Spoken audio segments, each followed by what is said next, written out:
اور جب ان کے پاس اللہ کی طرف سے پیغمبر آخر الزماں صلی اللہ علیہ وآلہ وسلم آئے اور وہ ان کی آسمانی کتاب کی تصدیق بھی کرتے ہیں، تو جن لوگوں کو کتاب دی گئی تھی ان میں سے ایک جماعت نے اللہ کی کتاب کو پیٹ پیچھے پھینک دیا، گویا وہ جانتے ہی نہیں، اور ان چیزوں کے پیچھے لگ گئے جو سلیمان کے عہد سلطنت میں شیاطین پڑھا کرتے تھے۔ اور سلیمان نے مطلق کفر کی بات نہیں کی، بلکہ شیطان ہی کفر کرتے تھے کہ لوگوں کو جادو سکھاتے تھے، اور وہ یعنی بنی اسرائیل ان باتوں کے بھی پیچھے لگ گئے جو شہر بابل میں دو فرشتوں یعنی ہاروت اور ماروت پر اتری تھیں، اور وہ دونوں کسی کو کچھ نہیں سکھاتے تھے جب تک یہ نہ کہہ دیتے کہ ہم تو ذریعہ آزمائش ہیں، تم کفر میں نہ پڑو۔ غرض لوگ ان سے وہ چیز سیکھتے جس سے میاں بیوی میں جدائی ڈال دیں، اور اللہ کے حکم کے سوا وہ اس چیز سے کسی کا کچھ بھی نہیں بگاڑ سکتے تھے، اور کچھ ایسے منتر سیکھتے جو ان کو نقصان ہی پہنچاتے اور فائدہ کچھ نہ دیتے، اور وہ جانتے تھے کہ جو شخص ایسی چیزوں یعنی سحر اور منتر وغیرہ کا خریدار ہوگا اس کا آخرت میں کچھ حصہ نہیں، اور جس چیز کے عوض انہوں نے اپنی جانوں کو بیچ ڈالا وہ بری تھی، کیا اچھا ہوتا جو وہ اس بات کو جانتے۔ اگر وہ ایمان لاتے اور پرہیزگاری کرتے تو اللہ کے ہاں سے بہت اچھا صلہ ملتا، کیا اچھا ہوتا جو وہ اس سے واقف ہوتے۔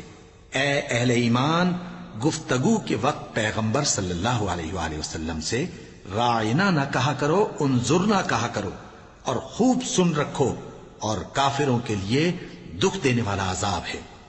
جو لوگ کافر ہیں، اہل کتاب یا مشرک، وہ اس بات کو پسند نہیں کرتے کہ تم لوگوں پر تمہارے پروردگار کی طرف سے خیر و برکت نازل ہو، اور اللہ تو جس کو چاہتا ہے اپنی رحمت کے ساتھ خاص کر لیتا ہے، اور اللہ بڑے فضل کا مالک ہے۔ ہم جس آیت کو منسوخ کر دیتے یا اسے فراموش کرا دیتے ہیں تو اس سے بہتر یا ویسی ہی اور آیت بھیج دیتی ہیں۔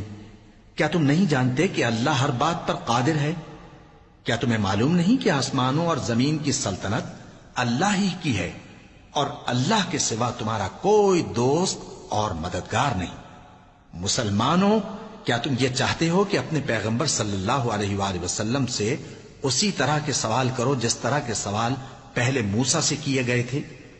اور جس شخص نے ایمان چھوڑ کر اس کے بدلے کفر لیا تو یقیناً وہ سیدھے رستے سے بھٹک گیا۔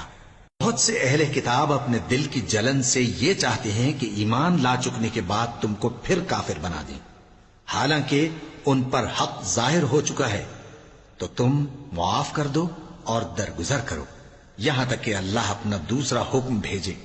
بے شک اللہ ہر بات پر قادر ہے۔ اور نماز ادا کرتے رہو اور زکوٰۃ دیتے رہو، اور جو بھلائی اپنے لیے آگے بھیج رکھو گے اس کو اللہ کے ہاں پالو گے۔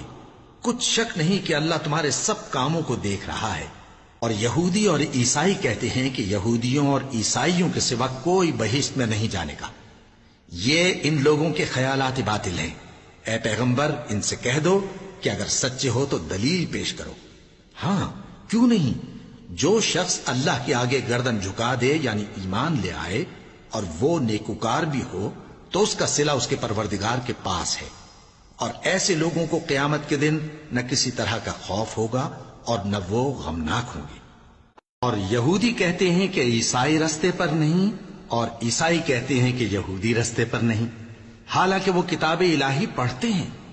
اسی طرح بالکل انہی کسی بات وہ لوگ کہتے ہیں جو کچھ نہیں جانتے یعنی مشرک۔ تو جس بات میں یہ لوگ اختلاف کر رہے ہیں اللہ قیامت کے دن اس کا ان میں فیصلہ کر دے گا۔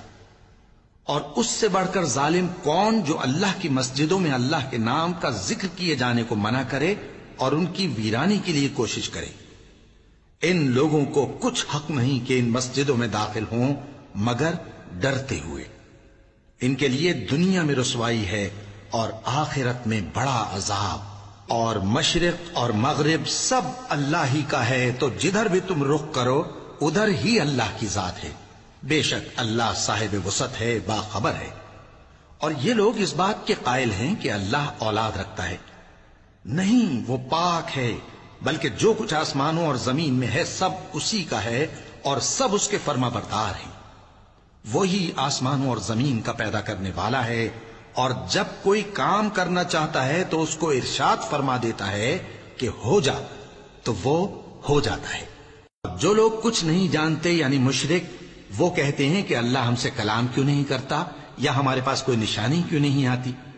اسی طرح جو لوگ ان سے پہلے تھے وہ بھی انہی کسی باتیں کیا کرتے تھے۔ ان لوگوں کے دل آپس میں ملتے جلتے ہیں۔ جو لوگ صاحب یقین ہیں ان کے سمجھانے کے لیے ہم نے نشانیاں بیان کر دی ہیں۔ اے پیغمبر، ہم نے تم کو سچائی کے ساتھ خوشخبری سنانے والا اور ڈرانے والا بنا کر بھیجا ہے، اور اہل دوزخ کے بارے میں تم سے کچھ پرسش نہیں ہوگی، اور تم سے نہ تو یہودی کبھی خوش ہوں گے اور نہ عیسائی، یہاں تک کہ ان کے مذہب کی پیروی اختیار کر لو۔ ان سے کہہ دو کہ اللہ کی ہدایت یعنی دین اسلام ہی ہدایت ہے، اور اے پیغمبر اگر تم اپنے پاس علم یعنی وحی الہی کے آ جانے پر بھی ان کی خواہشوں پر چلو گے تو تم کو اللہ کی پکڑ سے بچانے والا نہ کوئی دوست ہوگا نہ کوئی مددگار۔